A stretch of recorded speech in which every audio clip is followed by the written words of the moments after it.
احسن عملا، وہی اللہ ہے جس نے موت اور حیات کو اس لیے پیدا کیا. کس لیے؟ یاد رکھنا، موت بھی مخلوق ہے. اس موت کو بھی ایک دن مرنا ہے. موت کو بھی اسی نے پیدا کیا اور حیات کو بھی. پیدا کس لیے کیا؟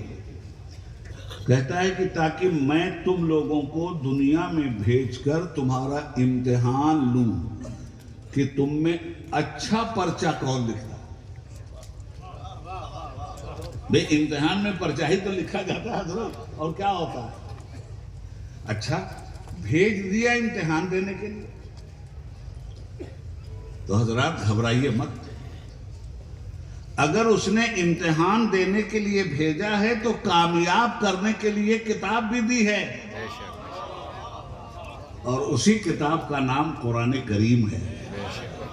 اور کتاب جو کچھ کہہ رہی ہے وہ کر کے نہیں دکھلائے گی، تو کتاب جو کہہ رہی ہے کر کے دکھلانے والا بھی بھیجا ہے، اور اسی کا نام محمد الرسول اللہ ہے صلی اللہ علیہ وآلہ وسلم.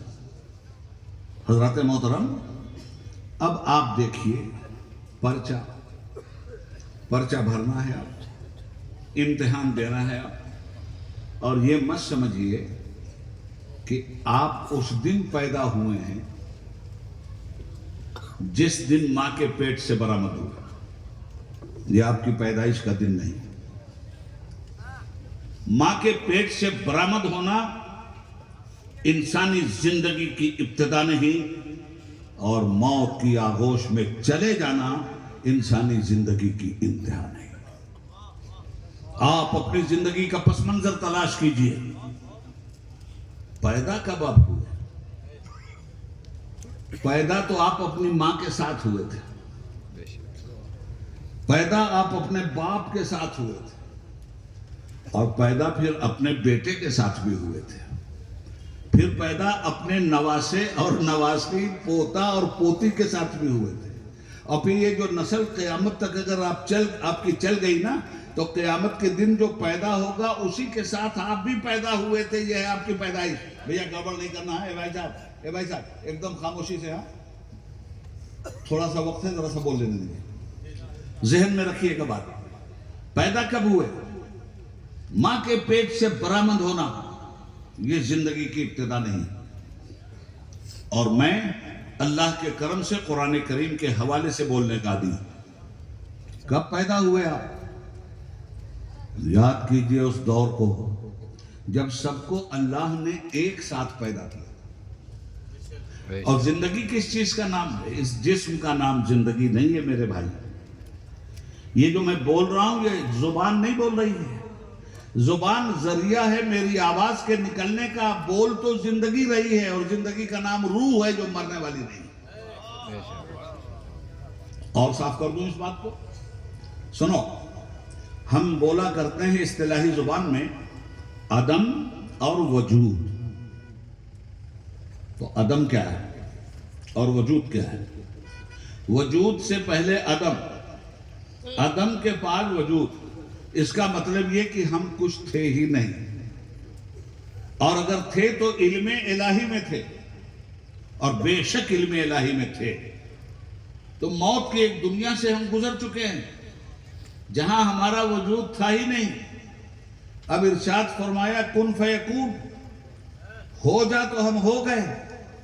وہ عدم سے ہمیں نکال کر لایا وجود میں، وہ موت سے ہمیں نکال کر لایا حیات میں.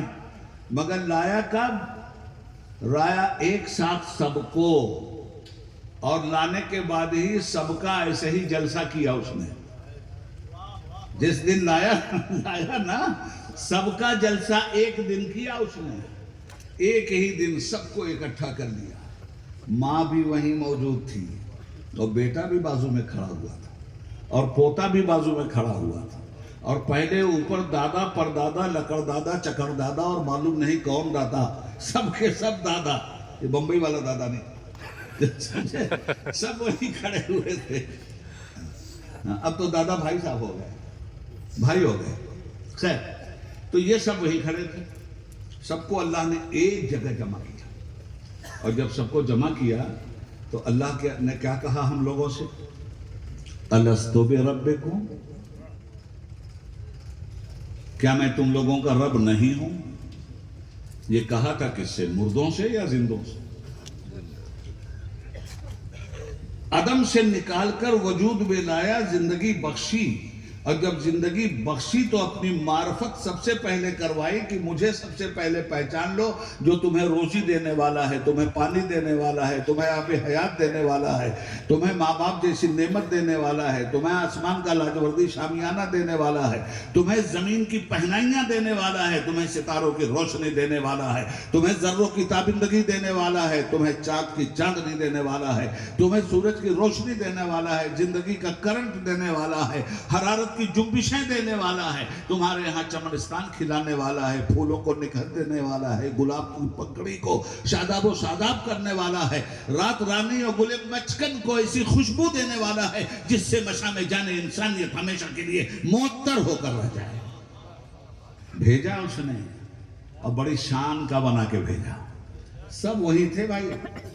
پوچھا الستو بربکم، کیا میں تم لوگوں کا رب نہیں ہوں؟ سب نے کہا ہاں تو ہی تو ہمارا رب ہے۔ قالوا بلا، یہ قرآن کریم کے الفاظ ہیں۔ کیوں نہیں؟ تو ہی ہمارا رب ہے۔ بات ہو گئی؟ جب سب بات ہو گئی تو اب دنیا میں آپ کو بھیجنے کا سلسلہ شروع ہوا۔ تو آپ کو اب بھیجنے کا سلسلہ اس نے طے کیا کہ اسٹیپ بائی اسٹیپ بھیجے۔ پہلے باپ جائے گا، پھر بیٹا جائے گا، پھر پوتا جائے گا، اس طرح سے اسٹیپ بائی اسٹیپ اس نے بھیجا۔ اب جب بھیجا اس نے، اور ایک بات اور یاد رکھنا، زندگی کا فلسفہ ذہن میں رکھنا۔ کیا ہے زندگی کا فلسفہ؟ ایک مرتبہ جب وجود مل گیا تو پھر زندگی کا اب خاتمہ نہیں۔ ہاں زندگی منتقل ضرور ہوگی۔ عالم ارواح میں تھی، باپ کی پیٹھ میں آ گئی، باپ کی پیٹھ سے چلی، ماں کے پیٹ میں آ گئی، ماں کے پیٹ سے نکلی، دنیا کے پیٹ میں آ گئی، دنیا سے نکلے گی، موت کا دروازہ کھٹکھٹا کے چلی برزخ کی زندگی میں چلی جائے گی، برزخ کی زندگی سے نکلے گی، حشر کی زندگی میں چلی جائے گی، حشر کی زندگی میں جائے گی، حساب و کتاب کی زندگی میں چلی جائے گی، اور حساب و کتاب کے بعد یاد رکھنا دو ہی گھر بنایا ہے اس نے، تیسرا گھر ہی نہیں بنایا ہے۔ ایک گھر ہے اصحاب المشأمہ کے لیے اور ایک گھر ہے اصحاب المیمنہ کے لیے، ایک گھر ہے حسن عمل کرنے والوں کے لیے اور ایک گھر ہے بد کرداروں کے لیے، ایک ہے مومنین مخلصین اور صالحین کے لیے، ایک ہے کفار و فساق و مجرمین کے لیے۔ جس مجرمین کے لیے جو گھر بنایا ہے اسی کا نام جہنم ہے، اور اچھے لوگوں کے لیے جو گھر بنایا ہے اسی کا نام جنت ہے، اور امتحان اسی کا ہونا ہے کہ حسن عمل کا مالک کون ہے۔ اب آؤ اپنے پرچے کی طرف۔ قرآن کہتا ہے الذی خلق الموت والحیات لیبلوکم ایکم احسن عملا، ہم نے تو موت اور حیات کو اس لیے پیدا کیا ہے کہ اس کے بیچ میں تم کو رکھ کر تمہیں آزما لیں کہ تم میں اچھے عمل کا مالک کون ہے، جنت کا ٹکٹ لینے والا کون ہے، جہنم سے بچنے والا کون ہے، امتحان میں پاس ہونے والا کون ہے۔ سیدھی سی بات۔ اب آ گئے اس دنیا میں، تو اس دنیا میں جب بھیجا، زندگی دیا، تو زندگی کی پرورش کا سامان پہلے کر کے دے۔ زمین پہ آپ کو بسنا تھا، زمین پہلے آپ بعد میں۔ آسمان کی چھت کے نیچے رہنا تھا، آسمان کی چھت پہلے آپ بعد میں۔ پانی آپ کو پینا تھا، آب حیات پہلے آپ بعد میں۔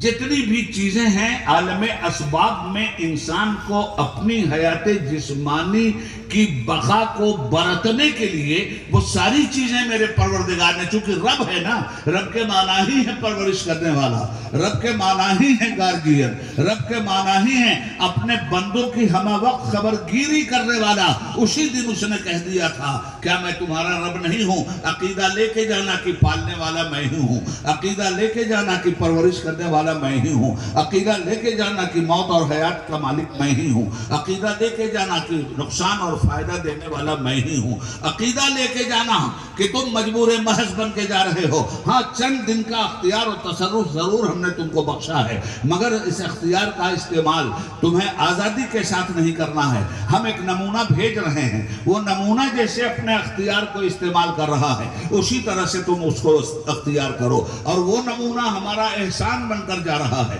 لقد من اللہ علی المؤمنین اذ بعث فیہم رسولا من انفسہم. اللہ نے احسان کیا انسانوں پر، اللہ نے احسان کیا مومنین پر کہ ان میں اپنا رسول بھیجا. رسول کس لیے آیا؟ یتلو علیہم، آیات الہی سنانے کے لیے آیا. آیات الہی کیا ہے؟ قانون ربانی ہیں. آیات الہی کیا ہیں؟ تہذیب ربانی ہیں. آیات الہی کیا ہیں؟ ادب ربانی ہیں. یہ رب کے وہ آداب ہیں جو سکھانے کے لیے آیا ہے. یہ رب کی عطا کردہ تہذیب ہے جو برتنے کے لیے وہ آیا ہے. اب جب وہ آیا ہے تو خود برت کے وہ دکھائے گا. سویا کیسے جاتا ہے برت کے وہ دکھا دے گا. جاگا کیسے جاتا ہے برت کے وہ دکھا دے گا. کھایا کیسے جاتا ہے برت کے وہ دکھا دے گا. پیا کیسے جاتا ہے برت کے وہ دکھا دے گا. پہنا کیسے جاتا ہے برت کے وہ دکھا دے گا. مذہب پہ عمل کیسے کیا جاتا ہے برت کے وہ دکھا دے گا. سیاست سے کیسے قوم کو لے جایا جا سکتا ہے برت کے وہ دکھا دے گا. ہجرت کیسے کی جاتی ہے اور کیوں کی جاتی ہے؟ مقصد کے تحفظ کے لیے. وطن چھوڑنا ہو تو وطن چھوڑنا ہے، مقصد نہیں چھوڑنا ہے. دنیا چھوڑنی ہے، مقصد نہیں چھوڑنا ہے. برت کے میرا حبیب وہ بھی تمہیں دکھائے گا. مجبوریوں سے تم گزر سکتے ہو، میں تو اس کو ایسا پاور دے کے دے رہا ہوں کہ انگلی اٹھائے گا تو چاند کا سینہ چیر دے گا. ایسا پاور دے کے دے رہا ہوں کہ مولا علی کے لیے بیزن الہی سورج کو پلٹا دے گا. ایسا پاور دے کے دے رہا ہوں کہ مجھتے ابو جہل میں کنکریاں اس کا کلمہ پڑھیں گی. ایسا پاور دے کے بھیج رہا ہوں کہ درخت دوڑ دوڑ کے آئیں گے اسے سلام کریں گے. ایسا پاور اس کو دے کے بھیج رہا ہوں کہ رہے گا وہ زمین پر اور بلاؤں گا آسمان پر. اور آسمان پہ بھی رہنے والے بہت ہیں، بڑی پرواز ہے ان کے پاس، مگر جو سب سے بڑی قوت والا ہے جو لے کے میرے پاس آ رہا ہے وہ بھی سدرۃ المنتہا پہ رک جائے گا اور میں اپنے محبوب کو اپنی بارگاہ میں بلا لوں گا. اتنے بڑے پاور والے کو دے کے بھیج رہا ہوں جو قرآن کریم کی ایک ایک آیت کا سبق تمہیں سکھائے گا. یتلو علیہ. کھانا کیسے ہے؟ کھانے کی تہذیب کیا ہے؟ پہننے کی تہذیب کیا ہے؟ تجارت کی تہذیب کیا ہے؟ سود کا نقصان کیا ہے؟ وصیت کی تہذیب کیا ہے؟ وراثت کی تہذیب کیا ہے؟ اوقاف کی تہذیب کیا ہے؟ سیاست کی تہذیب کیا ہے؟ مدنیت کی تہذیب کیا ہے؟ کلچر و معاشرت کی تہذیب کیا ہے؟ معیشت کی تہذیب کیا ہے؟ وہ سب کچھ تمہیں بتائے گا. میرے اللہ تو نے ایسا کرم کیا ہم مسلمانوں پر، ایسا کرم کیا کلمہ پڑھنے والوں پر، ایسا کرم کیا اپنے ذات پہ ایمان لانے والوں پر کہ اپنا محبوب بھیج دیا. انداز حسینوں کو سکھائے نہیں جاتے، انداز حسینوں کو سکھائے نہیں جاتے. جی محبوب تو دنیا کو دکھائے نہیں جاتے، مگر بھیجا پردے غیب سے اس نے محبوب کو. اور پھر کس شان سے بھیجا. جتنی بھی تہذیبیں جزوی طور پر، علاقائی طور پر، تہذیبوں کے بانی انبیاء کرام کے ذریعے اس نے